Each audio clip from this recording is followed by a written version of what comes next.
అదే RTV app వార్తల్ని క్షణాల్లో చదివే అవకాశం ఉంటుంది. ఒక న్యూస్ పేపర్, ఒక టెలివిజన్ ఛానల్ మీ చేతుల్లో ఎప్పుడూ ఉంటాయి.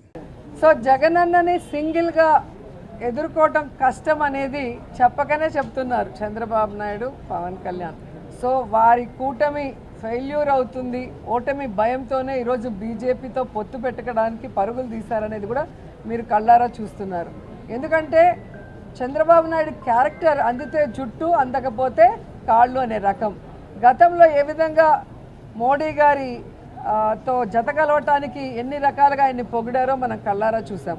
ఆ తర్వాత భార్యని చూసుకోలేనివాడు రాష్ట్రాన్ని ఏం చూస్తాడు, తల్లిని చూసుకోనివాడు ఏమని అసలు ఎక్స్ట్రీమ్గా పర్సనల్ విషయానికి వెళ్ళి మోడీ గారు ఏపీకి వచ్చినప్పుడు నల్ల బెలూన్లు ఎగరేసి అమిత్ షా కారు మీద రాళ్ళు వేయించి ఎంత నానా హంగామా చేశాడో మనం చూసాం.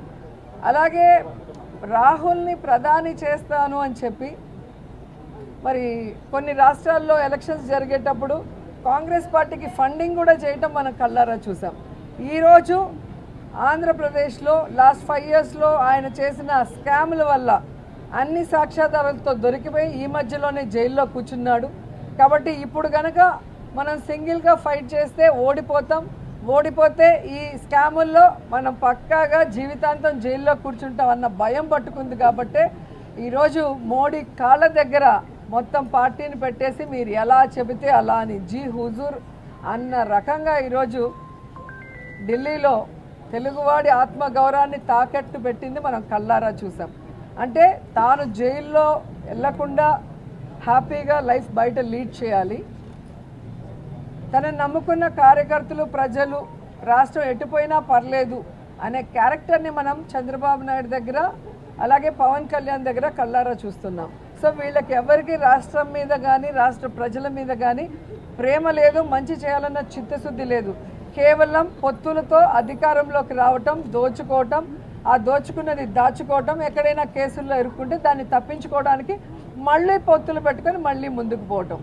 అంటే ఈరోజు ఎలా అయిపోయిందంటే ఎన్నికల్లో గెలవాలి అంటే ప్రజలకి మంచి చేసి ఉండాలి, లేదా ప్రజలకి మంచి చేయబోతాం, ఇవి మేము అధికారంలోకి వస్తే చేస్తామని చెప్పటం లేదు. ఎన్ని పొత్తులు పెట్టుకుందామా, ఏ విధంగా ఆ ఓటింగ్ని తీసుకుందామా అన్న చందంగానే ముందుకు వెళ్తున్నారు అనేది చాలా దురదృష్టకరం. ఇది ప్రజలందరూ గమనించాలి. మనకి మంచి చేసిన వాళ్ళు ఎవరు, మనకిచ్చిన వాగ్దానాలను ఎవరు నెరవేరుస్తున్నారు, భవిష్యత్తులో ఈ రాష్ట్రం బాగుండాలన్నా, రాష్ట్ర ప్రజలు సంతోషంగా ఉండాలన్నా ఎవరికి ఓటేయాలి అనేది ఆలోచించాలి. అధికారంలో ఉన్నప్పుడు ప్రజల్ని గాలికి వదిలేసి రాష్ట్రాన్ని ముక్కలు చెక్కలు చేసి సర్వనాశనం చేసి అప్పుల్లో ముంచేసి ఈరోజు పొత్తులు పెట్టుకొని అధికారంలోకి వచ్చి ఏం చేయాలనుకుంటున్నారు. కాబట్టి ప్రజలు గమనించి అలా పొత్తులతో మిమ్మల్ని మోసం చేయాలనుకున్న వాళ్ళని తరిమి కొట్టండి. మీకోసం అహర్నిశలు ఆలోచిస్తూ మంచి చేస్తూ ఇచ్చిన ప్రతి వాగ్దానాన్ని నెరవేరుస్తున్న జగనన్నకి అండగా ఉండాలని ఈ రాష్ట్ర ప్రజలకి చేతులెత్తి విజ్ఞప్తి చేస్తున్నారు. వాళ్ళకి జైలుకి వెళ్ళాలన్న భయం స్పష్టంగా కనిపిస్తుంది. అది వెళ్లకుండా ఉండటం కోసమే ఈరోజు బీజేపీతో పొత్తు పెట్టుకొని వాళ్ళు ఏం చెప్పినా కూడా దానికి తలాడిస్తున్నారు. మొన్న ఏదో చెప్పారు పవన్ కళ్యాణ్ 24 సీట్లకే ఎందుకు ఒప్పుకున్నామంటే గాయత్రి మంత్రం అంట.